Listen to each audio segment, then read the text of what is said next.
안녕하십니까? 역사의 무대 뒤편에서 벌어진 거대한 흐름을 추적하는 시간입니다. 1960년대 초 세계 금융의 심장부인 런던 지하 깊은 곳에서 하나의 은밀한 동맹이 탄생했습니다. 이 동맹은 너무나 비밀스러워서 금과 달러, 나아가 세계 경제 전체의 운명을 뒤흔들 힘을 가졌음에도 불구하고 대중에게는 거의 알려지지 않았습니다. 그 이름은 바로 런던금 공동체. 그들의 임무는 표면적으로는 단순해 보였습니다. 금 가격의 상승을 막는 것. 하지만 그 이면에는 훨씬 더 절박하고 거대한 목표가 숨어 있었습니다. 만약 금값이 오르면 달러의 가치는 떨어지게 됩니다. 그리고 만약 달러가 무너지면 2차 세계대전 이후 힘겹게 쌓아올린 세계 경제 전체가 함께 무너져 내릴 수 있었습니다. 이것은 단순한 시장 개입 실험이 아니었습니다. 그것은 보이지 않는 전선에서 벌어진 지정학적 방어 전략이었고 돈을 둘러싼 조용한 냉전이었습니다. 오랫동안 가장 순수하고 자유로운 가치의 척도라고 믿어졌던 금시장이 사실은 거래인이나 투기꾼이 아닌 그림자 속에서 움직이는 중앙은행가들에 의해 비밀리에 관리되고 있었던 것입니다. 런던금 공동체는 금융작전을 넘어 현실 그 자체를 통제하려는 시도였습니다. 하지만 왜 이런 비밀 조직이 존재해야만 했을까요? 그 이유를 이해하기 위해 우리는 시계 태엽을 되감아 2차 세계대전의 폐허 속으로 돌아가야 합니다. 전쟁이 끝난 후 세계 금융 시스템은 말 그대로 잿더미가 되었습니다. 각국의 통화는 휴지 조각이 되었고 세계는 절박하게 안정을 갈망했습니다. 바로 이 혼란 속에서 1944년 44개국 대표단이 미국 뉴햄프셔의 브레튼우즈에 모여 새로운 세계 통화 질서를 설계합니다. 그 결과 역사적인 브레튼우즈 협정이 탄생합니다. 이 체제의 핵심은 간단했습니다. 전 세계 모든 통화는 미국 달러에 고정되고 미국 달러 자체는 금 1온스당 35달러라는 고정된 가격으로 금에 묶이는 것이었습니다. 이론적으로 시중에 유통되는 모든 달러는 미 재무부 금고에 있는 실제 금에 의해 그 가치가 보증되었습니다. 당시 미국은 전 세계 금 공급량의 거의 4분의 3에 달하는 2만 톤 이상의 금을 보유하고 있었기에 이 약속은 굳건해 보였습니다. 달러는 곧 금과 같은 돈이 되었고 전 세계는 이를 전후 경제의 반석으로 받아들였습니다. 바로 이 브레튼우즈 체제라는 거대한 틀 안에서 전쟁의 폐허를 딛고 일어선 우리 대한민국 역시 한강의 기적을 향한 첫걸음을 내딛고 있었습니다. 하지만 이 완벽해 보이는 설계에는 치명적인 결함, 터지기만을 기다리는 시한폭탄과도 같은 수학적 모순이 숨겨져 있었습니다. 이 시스템이 작동하려면 미국은 세계 무역을 위해 계속해서 달러를 공급해야만 했습니다. 하지만 해외로 나간 모든 달러는 외국 정부가 언제든 미국에 금을 요구할 수 있는 청구권이 되었습니다. 더 많은 달러가 유통될수록 한정된 금 보유고에 대한 청구권의 규모는 눈덩이처럼 불어났습니다. 마르지 않는 샘물이 없듯이 이 불균형은 언젠가 반드시 깨질 운명이었습니다. 1950년대 후반에 이르자 시스템의 균열은 이미 표면으로 드러나기 시작했습니다. 마셜 플랜, 해외 미군 기지 유지, 냉전 프로젝트 등 막대한 해외 지출로 인해 전 세계는 달러로 넘쳐났습니다. 유럽의 중앙은행들은 이 달러를 금으로 바꾸기 시작했고 미국의 금 보유고는 빠르게 고갈되었습니다. 1958년 한 해에만 미국은 금 보유량의 10% 이상을 잃었습니다. 이 추세가 계속된다면 달러와 금의 연결고리는 끊어지고 그 위에 세워진 세계의 경제 전체가 붕괴할 것이었습니다. 아마 많은 분들이 1997년 우리가 겪었던 IMF 외환위기를 기억하실 겁니다. 국가의 운명이 환율과 외환보유고에 얼마나 깊이 연결되어 있는지를 뼈저리게 느꼈던 시간이었죠. 당시의 위기감은 바로 이런 것이었습니다. 하지만 달러의 힘은 단순한 경제 논리를 넘어 미국의 힘과 위신, 세계 지배력의 상징이었기에 이 문제를 공개적으로 인정하는 것은 상상조차 할 수 없었습니다.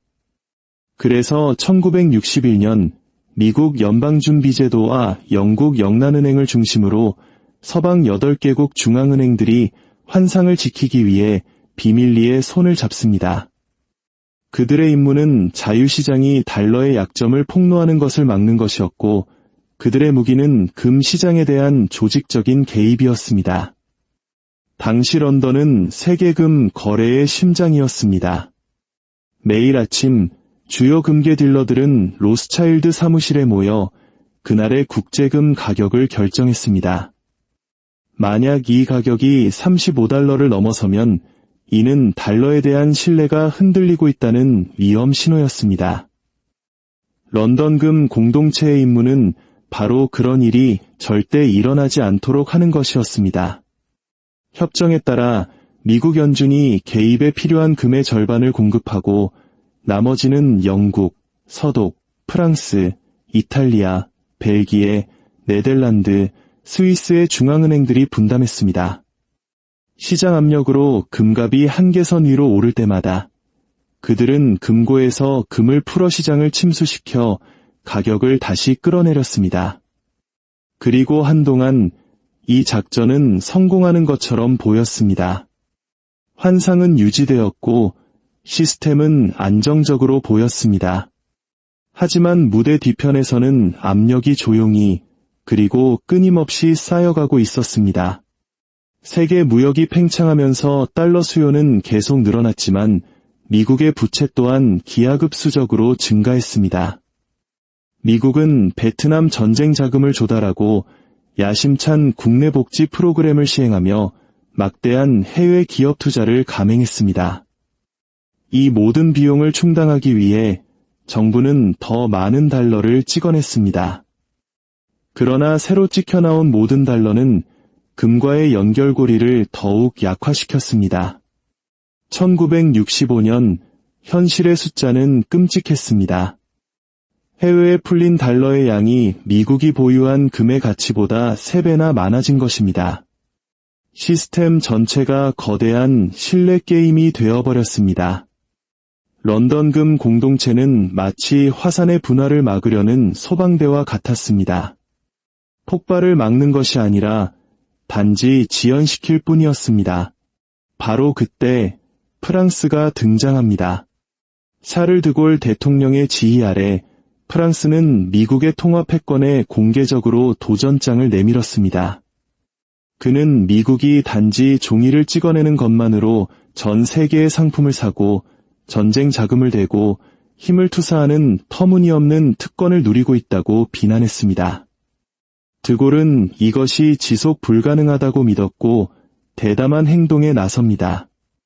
1965년 프랑스는 보유하고 있던 달러를 대규모로 금으로 전환하고 그 금괴를 뉴욕에서 파리로 물리적으로 수송하기 시작했습니다. 이것은 단순한 상징적 행위가 아니었습니다. 미국의 약속을 시험하는 정면 도전이었습니다. 프랑스가 대열에서 이탈하자 다른 나라들도 조용히 그 뒤를 따르기 시작했습니다. 금 공동체는 이제 악몽과 같은 시나리오에 직면했습니다. 35달러 가격을 방어하기 위해 금 1온스를 팔 때마다 근본적인 문제는 더욱 악화되었습니다. 개입하면 할수록 그들의 금 보유고는 더 빨리 고갈되었습니다. 1965년에서 1967년 사이 미국 혼자서만 30억 달러 상당의 금을 잃었습니다.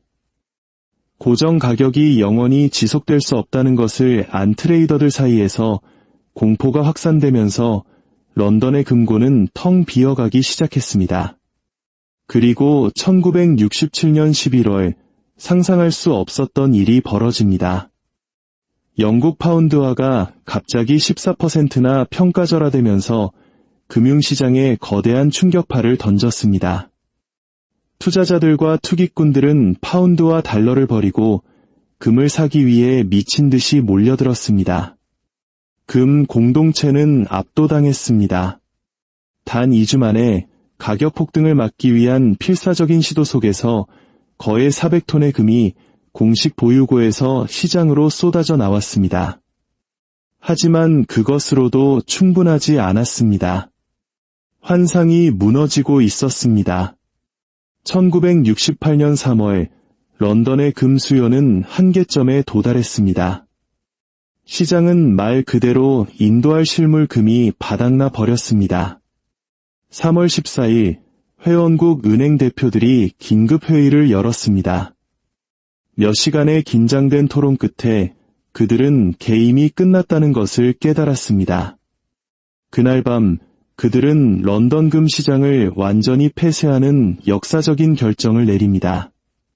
세계 금융의 심장이 2주 동안 멈춰버린 것입니다. 시장이 마침내 다시 열렸을 때 모든 것이 변해 있었습니다. 통제의 환상은 사라졌습니다. 그 대신 등장한 것은 이중 가격 시스템이었습니다. 중앙은행 간의 공식 거래 가격은 여전히 온스당 35달러로 고정되었지만 민간 시장에서의 거래 가격은 자유롭게 오르도록 내버려 둔 것입니다. 다시 말해 세상은 이제 하나의 금에 대해 두 개의 가격을 갖게 된 것입니다. 하나는 가짜 가격, 다른 하나는 진짜 가격. 이 기이한 시스템은 안정이 여전히 존재하는 척하기 위한 필사적인 타협안이었습니다. 그러나 그들의 닫힌 문박에서는 금은 이미 40달러, 그리고 42달러에 팔리며 가파르게 상승하고 있었습니다. 자유시장이 마침내 수년간의 조작에 반란을 일으킨 것입니다. 런던 금 공동체의 붕괴는 브레튼 우즈 체제의 종말이 시작되었음을 알리는 신호탄이었습니다. 댐의 균열이 갔고 홍수가 밀려오고 있었습니다. 근본적인 문제는 여전히 남아 있었습니다. 너무 많은 달러, 너무 적은 금. 미국은 더 이상 정직하게 자국 통화를 금으로 바꿔줄 수 없었습니다. 하지만 정치적으로 워싱턴은 이를 인정할 수 없었습니다. 겉으로는 시장이 진정된 것처럼 보였지만 부인 위에 세워진 평화였습니다. 미국은 계속해서 돈을 찍어냈고 시스템을 더욱 약화시켰습니다. 1970년 숫자는 더 이상 무시할 수 없는 수준이었습니다. 전 세계가 미국에 대해 가진 달러 청구권은 500억 달러가 넘었지만 미국이 보유한 금은 100억 달러 미만이었습니다. 누가 봐도 계산이 맞지 않았고 각국은 금고가 완전히 비기 전에 조용히 금을 요구하기 시작했습니다. 금 공동체의 노력은 단지 피할 수 없는 운명을 지연시켰을 뿐이었습니다. 그리고 마침내 최후의 순간이 다가옵니다. 1971년 8월 15일 리처드 닉슨 미국 대통령이 TV 생방송에 나와 금융 역사상 가장 중대한 발표 중 하나를 합니다. 그는 미국이 달러의 금태환을 중지한다고 선언했습니다. 쉽게 말해 미국이 금 교환 창구를 닫아버린 것입니다. 그 순간부터 달러는 더 이상 어떤 실물에도 무기지 않고 오직 신뢰에만 의존하게 되었습니다. 이것이 브레튼 우즈 체제의 사망 선고였습니다. 약 30년 동안 돈의 정의를 규정했던 국제 근본이제의 종말이었습니다. 그리고 그 단 하나의 결정으로 세계는 법정 화폐 시대로 진입했습니다. 화폐가 실물이 아닌 정부의 법령과 신용에 의해 가치가 보장되는 시대 말입니다. 그 순간의 뿌리는 1961년 소수의 중앙은행가들이 시장을 이길 수 있다고 믿었던 런던금 공동체의 조용한 결성으로 거슬러 올라갑니다. 그들의 실패는 숫자나 금 보유고의 문제가 아니었습니다. 그것은 인간의 제도가 경제 법칙을 영원히 거스를 수 있다고 믿었던 오만의 문제였습니다. 족쇄가 풀리자 금 가격은 폭발했습니다. $35였던 금값은 1973년까지 $100 이상으로 1980년에는 $800 이상으로 치솟았습니다. 한때 달러를 의심했다는 이유로 조롱받던 투자자들은 순식간에 옳았음이 증명되었습니다. 시장은 그 어떤 정책보다도 더 큰 목소리를 냈습니다. 런던금 공동체의 정신은 그러나 살아남았습니다. 정부가 조용히 시장을 관리할 수 있다는 믿음은 결코 사라지지 않았고 단지 진화했을 뿐입니다. 그 후 수십 년 동안 같은 기관들은 금리를 정하고 채권을 매입하고 유동성을 조절하는 새로운 방식으로 시장에 개입하기 시작했습니다. 도구는 바뀌었지만 시장을 통제하려는 욕망은 그대로였습니다. 런던금 공동체는 현대통화 정책의 원형이 되었습니다. 이 이야기는 단순히 과거에 대한 이야기가 아닙니다. 그것은 우리가 오늘날 살고 있는 세상을 비추는 거울입니다. 통화가 믿음에 의존하고 부채가 그 어느 때보다 높이 쌓여 있으며 모든 금융 시스템이 신뢰라는 깨지기 쉬운 기초 위에 서 있는 세상. 런던금 공동체가 무너질 때까지 수십억 달러의 금이 팔렸지만 진짜 비용은 훨씬 더 컸습니다. 그것은 바로 그들이 지키려 했던 시스템 자체에 대한 신뢰의 상실이었습니다. 결국 오늘날의 금융 시스템은 금이 아닌 믿음이라는 보이지 않는 기반 위에 서 있는 것입니다. 그리고 한때 런던금 공동체를 지탱했던 환상처럼 그 믿음 역시 하룻밤 사이에 사라질 수 있습니다. 오늘의 이야기가 여러분의 지적 여정에 작은 영감이 되었기를 바랍니다. 이 이야기가 가치 있었다고 생각하신다면 주변의 소중한 분들과 이 지식을 나눠주십시오. 알을 나누는 것은 세상을 더 깊이 이해하는 가장 좋은 방법입니다. 다음 시간에도 흥미로운 역사의 한 페이지와 함께 돌아오겠습니다.